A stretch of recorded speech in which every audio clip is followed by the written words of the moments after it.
Westbrook, I tell you, that's a bad sign for him. If, Durant left, one. Now George wants to leave, was C. I mean, he's a very tricky guy to play with. He's one of those guys in the school. You know what he is?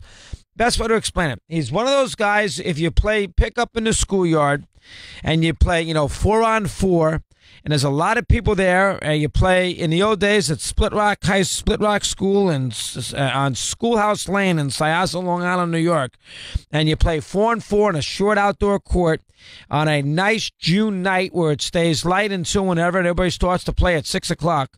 And he's one of those guys that you want him on your team because you'll win all night. It's winners, game to 11. You'll win all night. It's not winners. It's full court, game to 11. You'll win. You got to win by 2. You'll win all night with him, but you'll never get the ball. You'll get the ball in 7-2 and let you take a jumper. But by his pure dominance, you'll win a lot of games, and you'll stay. But he's not fun to play with, and that's got a lot to do with the way Westbrook plays. I think he means well. I think he wants to win, but he's just not a blend-in kind of guy. It's the best way to explain it. He's not a blend-in player. He's very difficult to coexist with.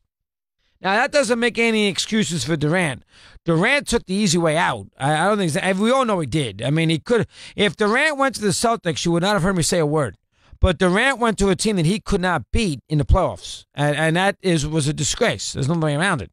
We've gone through this 1,000 times. No, Durant's an all-time great, and he's second best player in the league, and he was phenomenal last year. Don't get me wrong, but he went to a team that his OKC team couldn't beat, coming off 73 wins, a team that should have won 2 championships, but had won 1.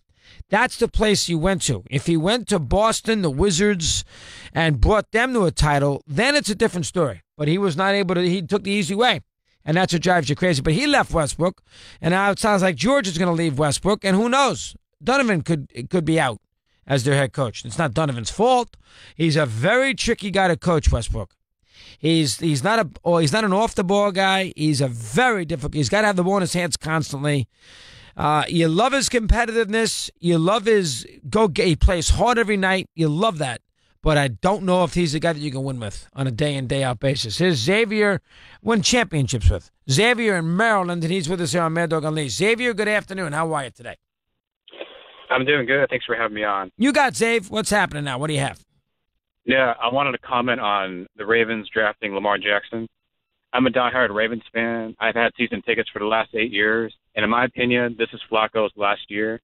I mean, in all seriousness, he hasn't been that good at all in the last 5 years. He hasn't lived up to his contract. I agree. He hasn't. He hasn't played well. You're right.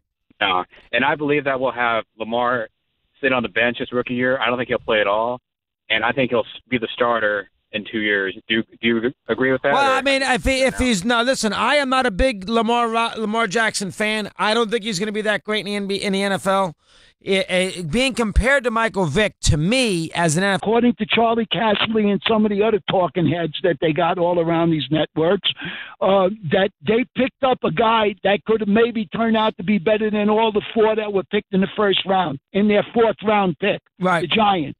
Right. I think they had a splendid draft. I think Edelman, I take my hat off to him. He did the right thing all the way around. I agree. Steve, I agree. The only way the Giants get hurt here, they get hurt 2 different ways. One, Eli is shot. And, Eli has not played well for a while now, so you have to – shot's a little too strong, but, Eli's got to play at a high level, and he hasn't done that in a while. That's number one. And if he doesn't play at a high level and one of these 3 quarterbacks does, the Giants are going to look bad no matter how good Barkley is. So a lot of this with the Giant pick has to do with Eli. Eli has to play really well. We're going to see if he can do that. Here's Chris in Jersey. He's with us here on Mad Dog Unleashed. Christopher, good afternoon. How are you today? What do you have? Hey, Doug. How you doing? Thanks for taking my call. My pleasure, Chris. What's going on now? What do you have for me? Okay, one thing I want to say, I know I called to talk about the Yankees, but listen, this guy Carmelo is just a bum. He never plays defense. He doesn't know what a teammate, even the meaning of the word is. And he's going to complain about possibly coming off the bench, making $28 million. What did Carmelo get on the free market if he was a free? Well, here's what Carmelo. If Carmelo doesn't like it, opt out and leave, and find a team that puts you as a starter. I mean, if he's got guts, that's what he should do. Nobody wants to hear you. Nobody wants to hear moan and groan. I agree with you that 100%. Nobody. And I'm from the New York area. I can't stand this guy. He did nothing when he was here. Not a championship player. He's got a lot of great things about his game. He's a great shooter in his prime, but he's not a championship player. Not a championship player. Most overrated player of my lifetime. Yeah, there's some truth to that. There's some truth to that. Hands down. Okay, real quick on the Yankees.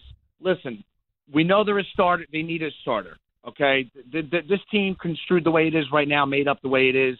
They're not going to the postseason and beating Houston with the rotation that they have. Okay, listen, CeCe's been great so far. I don't know. We don't know. That knee could go tomorrow, and he could be done for the year. Right, okay, correct. That's just how it is. Yep. What do you think? Listen, I know it's a long way out till the trade deadline. Listen, we know you're a Giants guy. What would it take for the Yankees to get Bumgarner from them? Well, he'd be a difference. I just don't see the Giants doing that. The Giants are not going to – he's still in the prime of his career, Bumgarner. I don't see the Giants – I don't care what the Yankees offer the Giants. And they got a lot of young prospects. Let's start – if you want to make that trade, let's start with Andujar, Torres, and two of the Yankees' prize pitching prospects. Let's start there. Then we can discuss it. I want Andujar. I need some pop in my lineup. I don't know where I'm going to play him with the Giants, but give me because they got Longoria sitting there.